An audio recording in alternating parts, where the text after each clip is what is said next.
চিন্তা এবং চিতা, এই দুটো জিনিসের কাজ কি? জ্বালানো।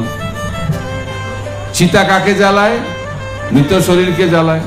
আর চিন্তা কাকে জ্বালায়? জীবন্ত শরীরকে জ্বালায়। চিতা কতবার জ্বালায়? একবার জ্বালায়। আর চিন্তা কতবার জ্বালায়? বারবার জ্বালাচ্ছে।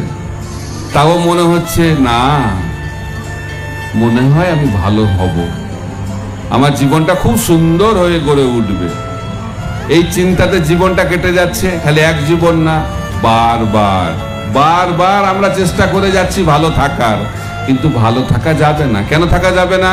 ভগবান গীতাতে বলেছেন এই জগৎটা হচ্ছে দুঃখের জগৎ। অনেকে প্রশ্ন করে কেন দুঃখ পায়? আর এই জগতে দুঃখ পাওয়ার জন্য তো জগৎটা তৈরি করা হয়েছে। কেন এই জগৎটা দুঃখের জগৎ?